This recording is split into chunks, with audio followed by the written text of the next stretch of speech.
Good morning, everybody. Welcome to day 5 of the STI drivetrain swap.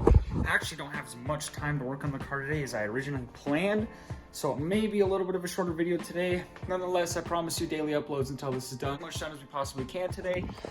Today, what we are going to start tackling is some of the interior wiring. Let me see if I can start wiring up the module inside underneath the dash, because my harness is already wired for all that, so it should mostly be plug and play. Maybe fitting the wheels up on the rear. I already did test fit one of the wheels just to see, and we're gonna have to play with the suspension a little bit to get the fitment that I want, but that could be one of the things we're doing in today's video. But first, we're gonna start on the wiring. This right here is the VSS Pro kit that will get my wheel speed sensors working with the new trans, so my dash will show the speed. One of my friends actually did a manual swap on his Forester, and he had used this kit from iWire on his Forester, and he told me that he knows how to do it, so he will actually be coming to help us with that when we get to that point, and we are not doing that today. So we're gonna set this aside somewhere. What we are doing today is the DCCD Spider Pro kit from iWire. All right, so here we have the kit that iWire comes with. If you watched one of my other videos on this series, we did go into some brief detail about this. All of this stuff should be plug and play to the body harness that's in the car.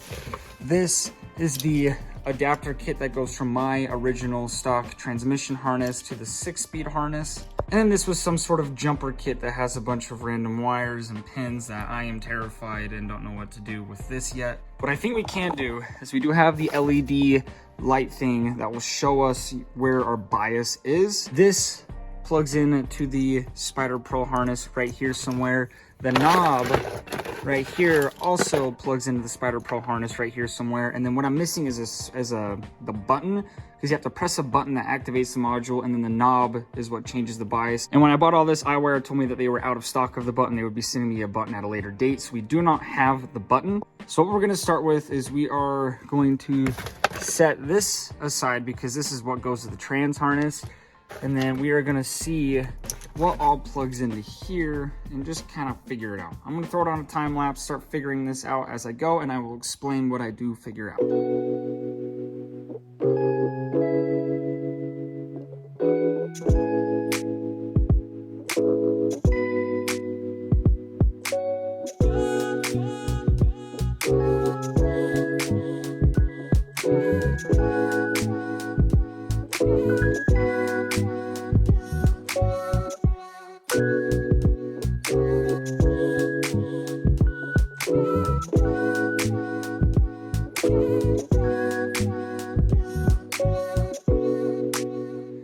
Okay, I didn't really get far at all with that, but I did end up finding out that I did find out some stuff. I did find a video online of a guy doing this to a GC8. iWire sent him a whole pamphlet that gave you step-by-step instructions, and I didn't get that, so that's why I'm so lost. But anyways, this has to go through the firewall. These pin into something with the ABS and the TPMS, and then one of these pins to the e-brake, and it like jumps the e-brake somewhere, and then you have to ground that wire, and then part of it's for the G sensor. Every single time I watch the video, it makes sense in my head, and then when I try to explain it out loud, it stops making sense. So I think I'm just gonna time lapse it, watch the video, and start doing it step by step as the video shows, and then do it that way.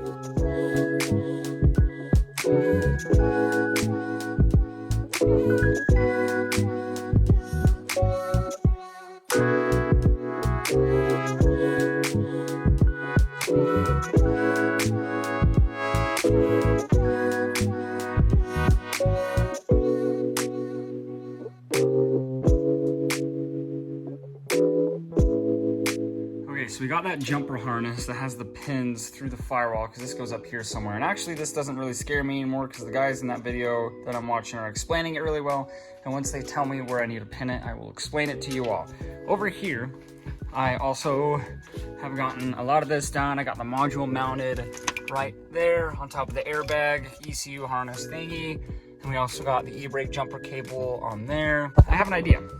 Instead of mounting buttons and the knob and everything here with the LED screen somewhere over here on the dash, I'm thinking that I either hide it with a plate right here. That way, whenever I want, I pull this down, there's the screen here, the activation button here, and the knob here. That way I can pull it down, activate it, do what I want, and then boom, hidden, kind of cool. Or I asked one of my buddies, my Forester buddies, what he thinks I should do, and he said that I should take this cup holder out and take this vent out and then do a plate over where the vent is and have it visible on where the vent is and delete the vent. So comment down below which one you think would be cooler. All right, I did just figure this out. Okay, so you have the, where did I put it? It fell, that's why I lost it. So you have the stock wiring harness, and then this is the adapter harness to the new 6-speed trans. So this plugs into the 6-speed trans. These two connectors obviously go to stock harness, and this third connector is what those are for. And the reason those come unpinned is because you have to go through the firewall, and it's a lot easier to push those through a firewall without the plug on there. So you just gotta match up the white, black, and red wires and pin those in, which is easy as just clicking them in. And then that's that part done. So you have this on your left is the thing we have to pin. It plugs in the way that it's facing to here. So you just gotta match the wires like that. And it's simple. And you literally just push them in the back of that orange rubber piece right there. It's really simple. I can't tell if it's on camera or not, if it's gonna show, but I'm gonna try and get the clicks for you to see how easy this is. So it plugs in this way. I'm gonna go red is on this one.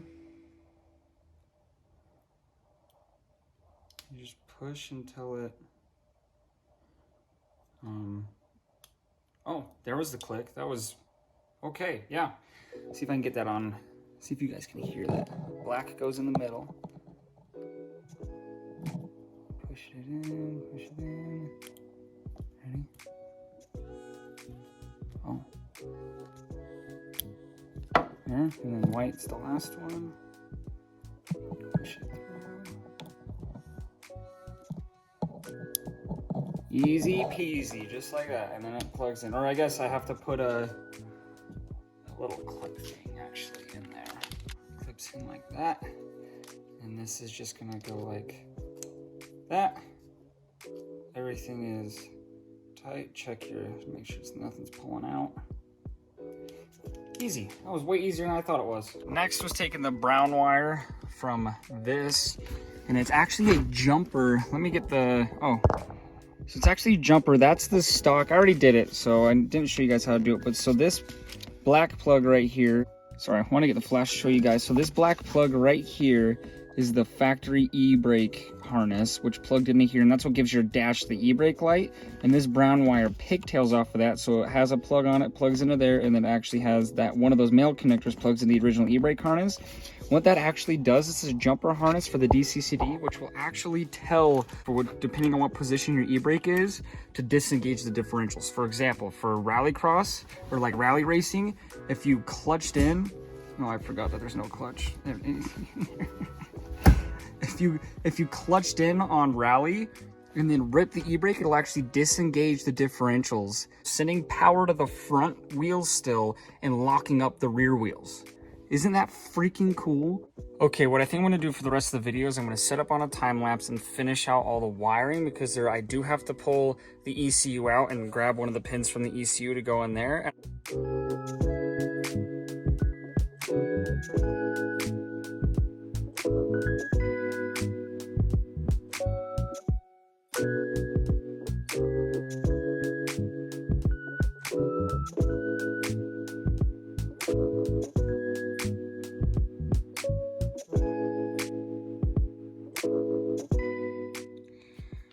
All right, well, I'm stuck now because you have to tap into the throttle position sensor for the ECU, or the throttle position wire.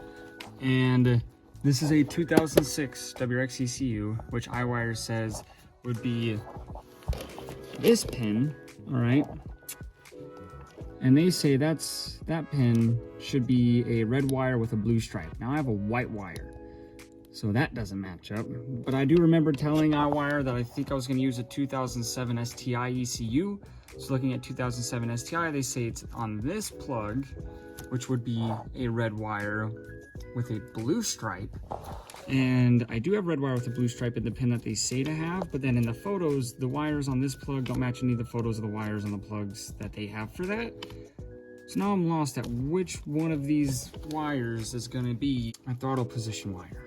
I have zero clue, and I'm lost. I don't know. All right, well, that's where we're gonna end this video. I am sorry for teasing you guys about saying I'm gonna show you the wheels. I ended up actually just working on wiring the whole time, and I'm waiting for iWire to respond to the email about where I need to splice in to the TPS wire on the ECU. So we're gonna find that out in the next video. And I actually found links to the iWire instruction manual, so I'll link that down below so it'll all make sense for you guys. And I think their instruction manual that they have on their website is gonna make a lot more sense than me trying to show you and explain it all. Once it's all finished, I will do a recap before putting it all back together and show you guys some of the things that I think is important to show you that the instruction manual iWire has might not explain too well. That just, you know, looking at a piece of paper, it's gonna make a lot more sense just kind of looking at a car and a few of these things. So I'll show you guys that when we get it all finished up. That's where we're gonna end this. Thank you all for watching. Peace.